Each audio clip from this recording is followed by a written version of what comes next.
Hello, everybody. Welcome to Guildmaster Gaming. Today we are sitting with Ramone Menon, who is the director of the movie Virgin. Um, and so this is kind of a neat thing because this is the third film I've actually seen of Ramone's, and the first time I've been able to get him to sit down and we've been able to talk. So this is going to be a lot of fun, I think. Uh, so, Ramone, please tell us about yourself and Virgin. Yeah. Hi, Daniel. Thank you very much for having me here. I mean, I would have been here a long time ago, but I think it never worked out. It's very easy to, as you can tell, it's very easy to get me to sit down and talk a lot. And so here we are. It sucks for you guys for listening, but sure, let's hope I don't piss you off too much. So I am Ramone Menon. I director, producer, and I primarily make horror and thriller movies. Some of my recent work has been The Pay, which did a whole festival circuit 2 years ago, and then Nope, go last. back a little bit further on that one now. Oh yeah, oh my God, that's Or 20. Oh yeah, it's 2021 now. Oh God. And and then last year we had the run for this other movie called My Scary Indian Wedding, which played, yeah, it started like in the end of 2023 and made its way through the whole of the last year and just played at another place called Renegade. And then now we started our run for the new movie Virgin, which, that title can be misconstrued for a lot of things, but we purposely keep it vague enough and hope that the imagery from the poster kind of makes up for you not standing in the wrong section at the video store, thinking this might be something else. So yeah, Virgin is the best way to put it in the most succinct way would be it's a horror movie about the birth of Jesus Christ. It's set in biblical times. It's completely in the Aramaic language. And I mean, we could dive into more of what it's about, but in a nutshell, that's what it's about. So I think, most people are going to be pretty, knowing the story. But what do you feel was your twist that you wanted to bring in telling the story? What was your thematic elements or your point of view that you wanted to represent? Oh, sure. I mean, I grew up in a mixed religion household. One was like Hinduism, and that's on my mother's side, and my father's side had a lot of Catholics in it. So when I was growing up, I didn't really know what the hell I was. Even at the schools, there's like, so what religion are you? I'd be like, you know what? To be honest, I have no fucking idea. So let me get back to you on that. So went home, figured it out. I was like, okay, it's still questionable. So I went and asked the school, like, hey, what do I have to do if I'm a Christian? What do I have to do if I'm a Hindu? They said if you're a Hindu, you can go play with those guys over there, and you get to play for 2 hours on a Friday. But if you're a Christian, you have to go up there to that chapel and kneel down for about 2 hours. I said, I think I'm a Hindu. Yeah, there you go. That solved it. But so I grew up, I went to a Catholic school. So growing up, I always hear these stories of hellfire and brimstone and being a good person. And, if you don't, God or the devil will strike down upon you with great vengeance and furious anger and all of that. So I just felt that the way religion was portrayed was very interesting to me. Like it was almost like, you say your prayers and eat your vitamins, otherwise, a snake will kill you and God will, kill you. So I feel like that was the reason it struck me as a horror story, a lot of them. And then when I heard this nativity story, especially, I was just like, so Mary and Joseph were alone in a barn and where she had to give birth.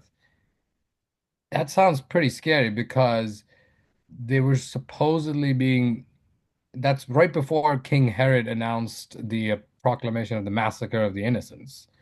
And so I was thinking, so basically, this is like two people on the run, and they're secretly having what could be the most important child in history.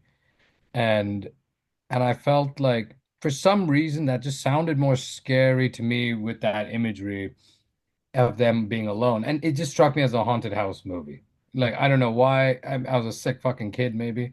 But too much Amityville horror at 6 years old, but like that's what it reminded me of. I was like, it reminded me of the Amityville horror in a way where like, you know, a family's put into a house and they're kind of forced to be there, and The Shining too. And they could potentially go mad. And then the what I felt didn't make sense to me was like, what did Joseph think when Mary just told him that she's pregnant? That always kind of felt like it was kind of being glossed over to me. Like I was like, so wait, so this man was pious and he just as soon as his wife comes and tells him that she's pregnant, that he's okay with this.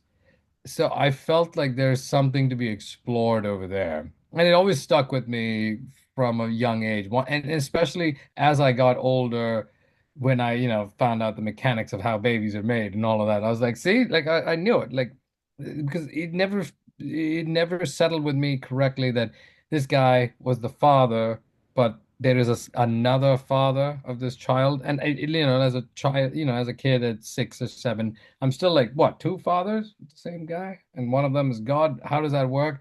And then, when you find out later the mechanics of biology and all of that, then you're like, oh yeah, this man was definitely traumatized somehow by this. So that's the reason I decided to make this movie.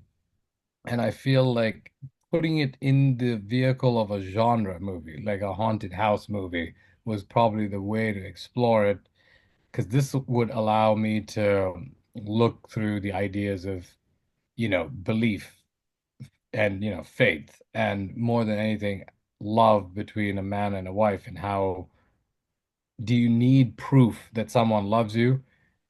Like, like, how do you prove to anybody that you love someone? You just can't. And Mary, this is what she was trying to do at this point. She has to probably prove to Joseph that, look, I do love you, but I have been given this higher responsibility. And Joseph has to figure out, does he believe this or does he not? And his faith is probably being tested here as well. And I've always liked these horror movies or movies in general. Yeah, but let's say horror movies where you're walking this fine line between, is it real or is there the supernatural? Like Rosemary's Baby, for instance. Everything in that movie could be explained away. And in The Shining, the same thing for most of the movie, except till when Jack Nicholson's in the freezer and the door opens. Until that moment, everything could be explained away by these are delusions of a tortured mind of both Shelley Duvall and Jack Nicholson, and this is alcoholism and domestic abuse showing up in the guise of ghosts and hauntings. So, and I felt like that would be a very interesting way of doing a haunted house movie because I love that genre. Sorry, subgenre. Yeah. And just transposing that into this biblical time. And it literally takes place in the days and the day before the birth of Christ. I was like, that's a pretty weird ticking time bomb to have, and yet gives me an excuse to deal with the original ghost himself, the devil. And I'm a big fan of The Omen as well. So I was just like, how do we reconstruct all that shit that they did in The Omen back to the original text? Because The Omen's about the Antichrist, and this is actually about Christ. So you've actually taken away one of my questions. That's great about what film inspiration that you went to for your film. You really covered that already. But now there's a couple of aspects about your production I think are very neat. And I know when we were in the theater watching this caused a little bit of people kind of going, whoa, wait a minute. But then you could see people drawn into it. And that is the use of Aramaic. What was your decision process to come across to film this instead of English, but in Aramaic? I think it's because I'm kind of a sick fuck, but I mean, besides that, I feel that I needed to ground this because you're taking one of the most famous stories that people know worldwide, and you're gonna fuck with it and put it in through this horror lens. And I felt the most interesting way to do that would be to ground it. Like, make sure that you're gonna You're gonna hear them talk in the language that they would have spoken in. That grounds it. You even demographically, you pick the actors that are from that region, who would have been from that region. So you're not doing the Roman painting, the Caravaggio version of Mary and Joseph. You're doing what, the Israeli Palestine, that region. You're taking people from that region and putting it in this movie. So I felt like that would ground it to allow me to do all my other fucked up Omen, Exorcist, Rosemary's Baby, Insidious shit that I was gonna throw in on top of it. So like that was the reason why. Plus, I just feel that horror movies are way more entertaining, or not more entertaining, but I feel like when I don't understand, it's not the native language to me. Like if I'm watching some movie in Korean or Swahili or Japanese or whatever, the horror becomes more real because I feel like I'm not understanding the language completely. So I a little bit more invested in it, whereas like the same story in English might not play this as the same way. Like a good example, but they're both in English, but say the movie Talk to Me that was made in Australia, and I think the Australian accents helped a lot with making that movie even more grounded. Like it just felt like, okay, this is not just another teeny bopping horror, Friday night fun horror movie. This has some gravitas in a different way. Same thing with that movie Wolf Creek, another Australian movie or any British set horror movie like The Wicker Man or whatever. Like I just felt like it just kind of makes it feel a little bit more authentic because we're so used to watching a lot of American horror movies that could be popcorn Friday night things, and I have no problem with that. But I'm just saying, Drag Me to Hell in Japanese would have been a bona fide classic. It is already a bona fide classic, but I'm just saying they'd probably call it one of the greatest horror movies of all time. Okay. So the other thing that I heard and was kind of mentioned about, and I will say one thing too, when you're talking about how it involves the audience, I think that's what happened with your film. By the time we got about halfway through, you could tell everybody was so invested to follow the story, even though we all knew it. And it was a big part of the language and following the subtitles and kind of going along with that. But I heard that you actually just finished that film up within just like days or maybe even hours before its initial showing. Yes, actually, that is true. It was 2 hours before the screening. I was sitting at a bar in Provo, checking the sound on a cell phone with no headphones, because that's the day, of course, that my laptop decided to conk out. That's the day that the internet gave up in the place that I was staying. And of course, I was sitting at this bar listening to this horror movie, and the bartenders thought, what is this man doing? This is not a local for sure. So it's true, and it's still like, even the version that we screened at Film Quest is technically not the finished final version, but it was finished enough to show it. Mhm. But there have been tweaks since. I'm sure they're having. I bet they've added quite a bit to it. So, Oh, yeah. so we got that, and this is where the film came from, what we saw and everything. So moving forward, I take it it's still on the film festival circuit. Yes, it's still because it's early days. Like I said, we are actually just recently about to, I mean, we finished it, but it's also, I would say, still hasn't done its actual proper screening yet, but it's going to be screening at a couple of festivals coming up. So, we will announce it when we can on Instagram. You can follow me at Ramone Menon on Instagram. That's one word. That's RamoneMenon. So that so while it's making its rounds with the film festival circuit, I'm developing the feature version of it. Oh, you're going to go as a feature. Oh yes. Ah, So the reason we made this movie was as a proof of concept that we were pitching. It's just that it turned out well enough that we could actually show it at festivals and show it around. Because some of this stuff you just make for literally for the investors or like potential producers. Hmm. But this one was good enough that we were like, okay, let's play it at a couple of places. You know, we can get booed and heckled and all those wonderful things that the audience members love doing, which I don't mind as long as it's not too much. As long as it's like a 50-50. All booing is not good. Yeah, I understand. I was just thinking the crowd at Film Quest is more usually a little bit more, not so much boo and applause, but very much involved in the movies that they're watching. So it's really a Yes. lot of fun. Oh yeah, that's why even though it was not technically finished, I still wanted it to play there just to get that initial reaction to see, how many tomatoes, how many crucifixes, or how many shoes and slippers are going to be thrown at me by the end of that movie. And luckily I stood at the back, so if anyone had to throw stuff, they had to throw it backwards. Luckily I didn't get too much of that. No, it had I think, a really decent showing. I think it was very much appreciated there. So let's talk about Ramon for a moment. So, I've had the chance of seeing several of your movies, and they've all been horror, but what was your inspiration as a child? When was it that you decided you wanted to be a filmmaker and why? Oh my God. Yeah, I was pretty sick when I was a child, sick mentally.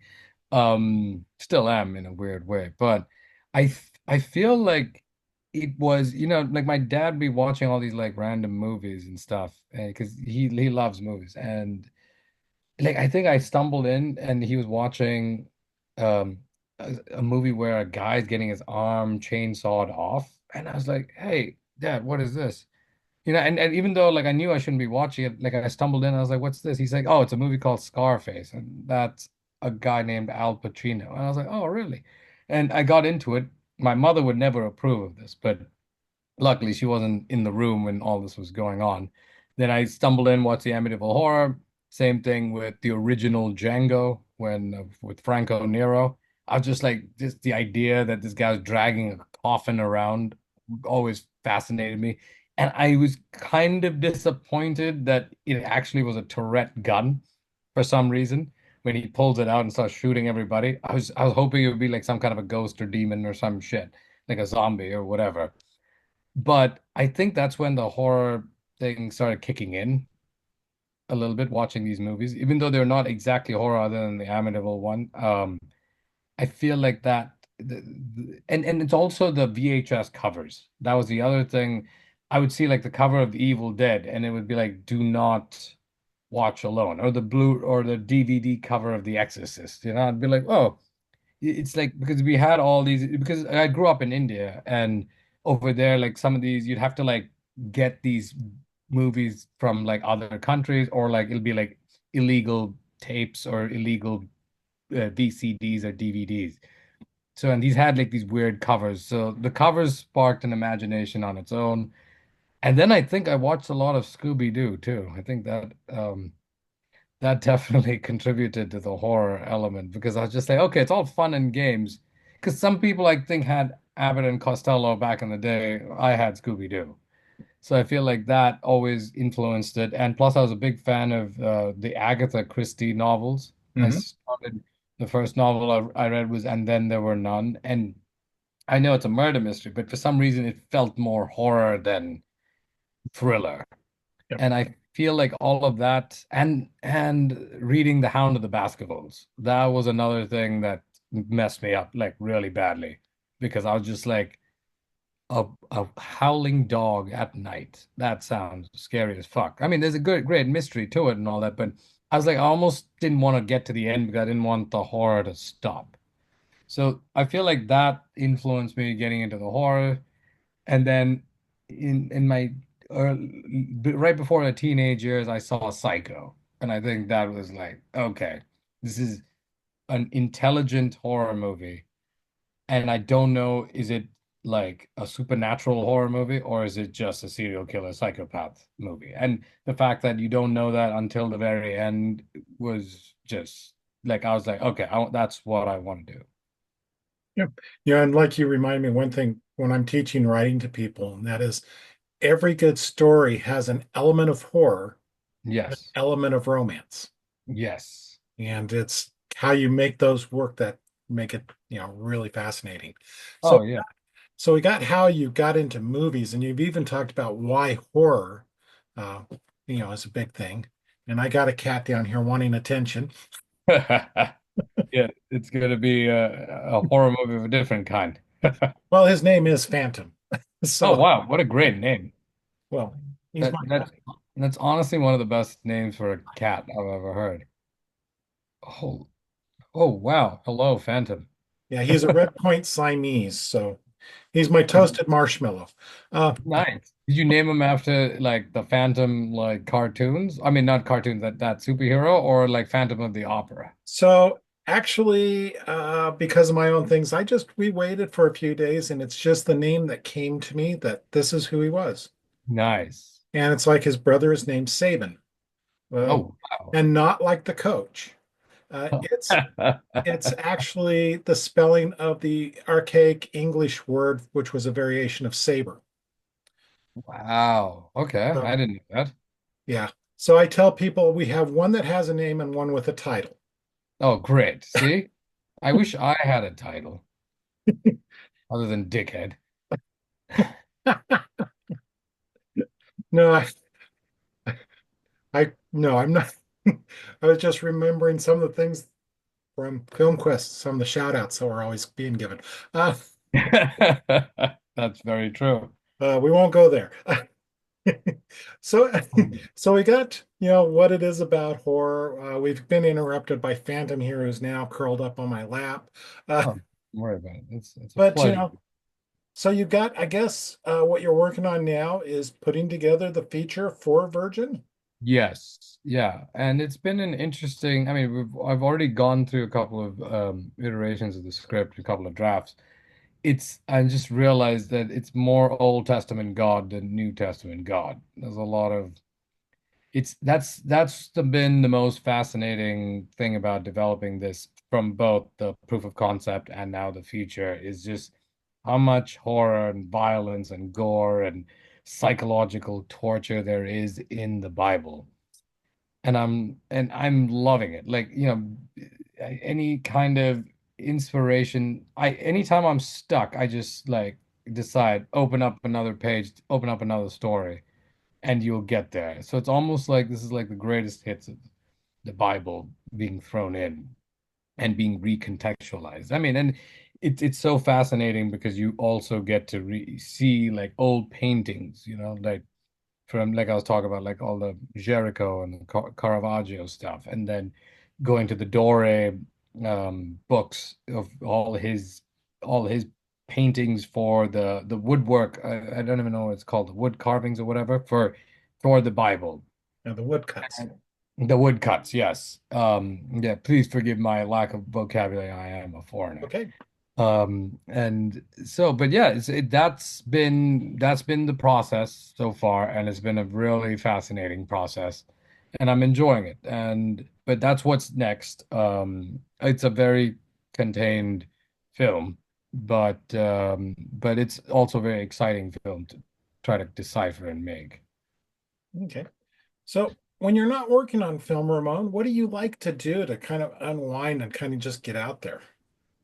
Oh, talk a lot of shit, I think.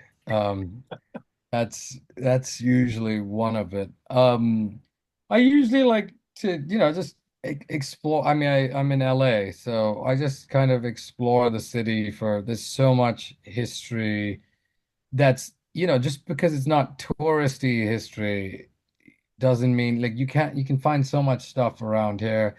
Exploring California for all the wonderful natural beauty and just culturally you can find a lot of stuff in and around here. So I like doing that, like checking out museums, trying to find like random books and stuff that like I wouldn't know because I have like attention problems, as you can tell.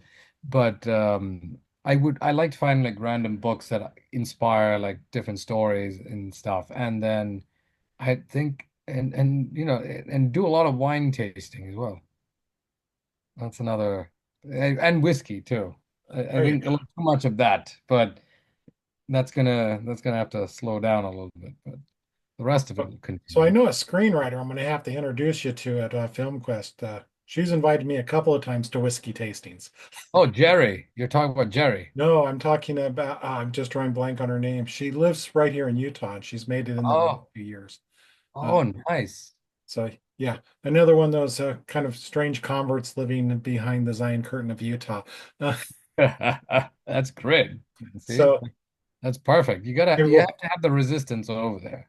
yeah, we'll have to go out to one of the local bars and say, line us up some, tastings and we'll go from there. But Absolutely. fun with that. So yeah, as we're looking forward, so we know where you're kind of moving on with this, and we've got, kind of if it wasn't the film you're working on now, and you kind of had it open up to you to do whatever you'd like, what would be your dream project? It's one, I'll say one of them because I mean, a dream project is a insane car chase movie but I feel like not, that's if it happens at all, that's down the line. But I would love to do a prequel of The Omen. Um, and very much not like the first Omen, but like a movie that you don't even know that it's the Omen prequel. And it would be set in a farm, and let's just say the title is Jackal. So yeah, if you've ever if I was given free reign on any IP, I think The Omen would be the one that I would take. Okay. I can see that in what you've done so far from what I've seen. I think Oh that'd be a lot of yeah. fun. Um, Oh, definitely.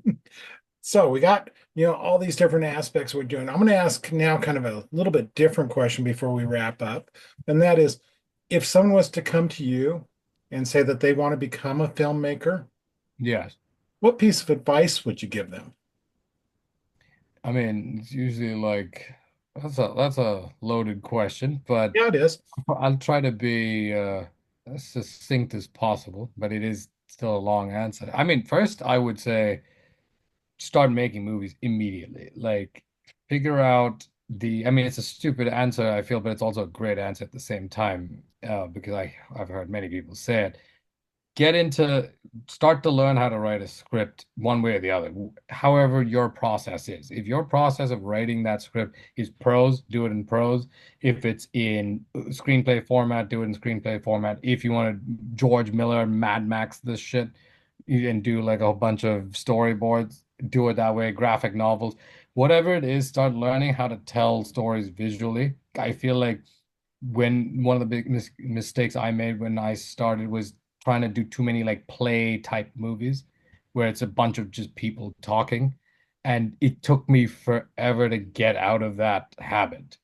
And I feel like if I would have to tell myself the piece of advice, it'd be like try telling these stories as visually as possible as soon as you can. You can have like Hitchcock is the great example of this, and he can have characters talking over a dinner, and they're talking about how horrible the or how great the food is, like how great the wine is, how great the food is, but there's so much subtext in just what they're talking about and their looks, and what they're really talking about is something else, whether it's like jealousy or whether it's a potential murderous plan. And there's something going on, and there's so many layers to that scene, and yet there's still all this dialogue going on. So I'm saying for all the people who don't want to just only do the pure visuals and not have, and cut out all the dialogue, you can put the dialogue in, but tell the story as visually as possible and subtext. Learn what that shit is.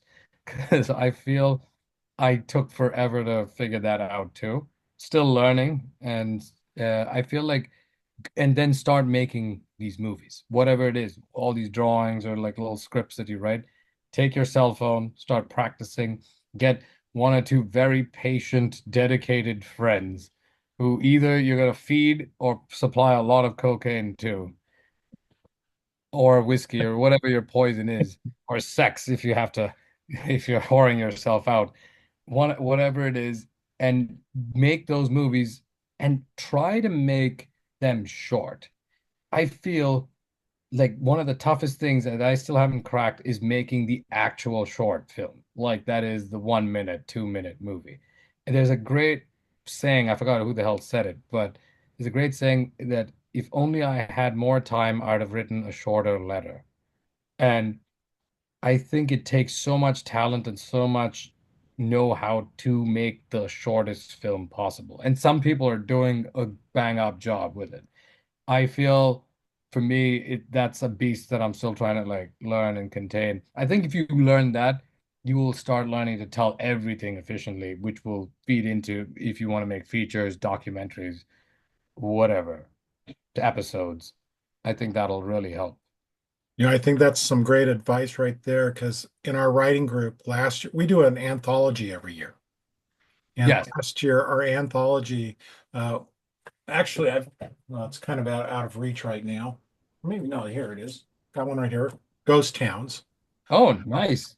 And it's any place that was once inhabited that now is not. But if you noticed, these are what they call flash fiction. There's nothing over 1,000 words. Oh, what? So it's kind of like what you're saying. It's, telling a story in just real brief. That's perfect. Honestly, we live in a world right now where our attention span sucks. Mine does.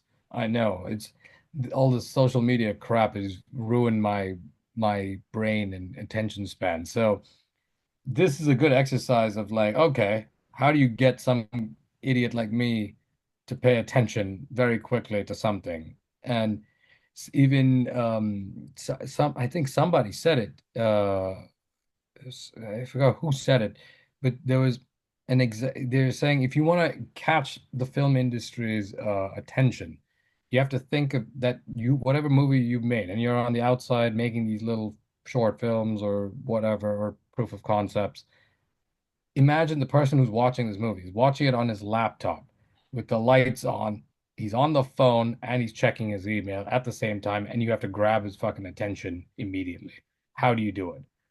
I think the moment I heard that, I was just like, okay, I need to rethink how I've been thinking of all of these movies. You cannot start with the slow burn approach of the opening of Chinatown and shit like that. So I think that's something that I'm holding on to and trying to like get better at right now. I think that's through many artistic elements. We talk about Yes. also in writing. You cannot successfully write a book like Tolkien did, with Yeah. all the world building going on for chapters, and then here's our story. It just Yeah. got to get right in there. Oh yeah, and that's why it's a great that's a fantastic idea what you guys did with the ghost towns. I think that's such a beautiful way of exploring interesting tales that I would see. Like the moment you pull that cover up, I'm like, I'm in. I get it. I Yeah, get it. Like, yeah, talk about clickbait. That's well, thank you. Uh, we're, that's we're very happy with the anthologies we've put together. So thank you very much. no, I can't wait to read it. I'll definitely see if it's online and love to Oh, it check it is. out. We actually have, I will tell you, we have four of them and they're all available on Amazon. Uh, so if you want, I'll give you that information afterwards because Yeah. this time is about you, not about me. For sure, man. So, we're kind of reaching near the end of our time. We've just gone over 30 minutes as we've been talking. It's been great with all this, but I want to give you a chance to kind of finish up and just say anything you would like. Any thank yous you would like to do, any final words of advice. I kind of joke with everybody when I tell them this point, this is a chance to practice your Oscar speech. Oh my God. This fucking interview will never end with if you've given me this chance to Well, do it. in the Oscars, they give you so much time, then they start Yeah, they start to take it down. Yeah, no, I mean, I would just honestly just like to thank my entire filmmaking team and for everything they've done. My cinematographer, Tommy Oceanak. I mean, we put these movies together and we literally compose them together. So while I'm working on the script, he's always looking at it and he tells me that's a bunch of bullshit. That's a bunch of bullshit. He's a prickly fucking guy from Jersey, so he's definitely I have to thank him a lot. And then Analea, my co-producer, is outstanding. Analea Fiacci, she's been killer. my composer Thomas Joseph Peters is he's always he brings the madness in through sound, and my sound designer Colin Lechner. I mean, the crew is it's we're and is filled with people. I mean, Robert Bravo, our special effects makeup guy. I mean, the man's a genius. He's a mad genius. He hates me, can't stand the sight of me, but he continues to work with me for God knows what reason. I don't know. But you cannot do without these people, like at all. It takes a village to make these movies. You can still make these movies small and with fewer people possible, but keep the people that are good, and always have the no assholes policy going. I always say the only asshole on set is me. Everybody else has got to be n not an asshole. So yeah, I would say thank you to my whole team. Honestly, they're fantastic, and just keep making movies and enjoying yourself. Enjoy the process too. It's tough. It's backbreaking shit. Any art is writing, painting, whatever you do, photography. But just enjoy it. I always have to remember. I always lose sight of my mission, and then I turn over and I look at the poster of like Psycho or whatever. And I'm like, okay, that's what we're trying to do. So we'll never reach it, but we'll attempt. Sounds great. Okay, thank you for joining me, Ramon. Thank you, everybody, for joining us here at Guildmaster Gaming. If you like what you're seeing here, please subscribe, share it, like it. That way, it just allows us to do more and talk with more people like Ramon here, which has been a lot of fun. So, um, until next time, you know, take care of yourselves. Thank you very much.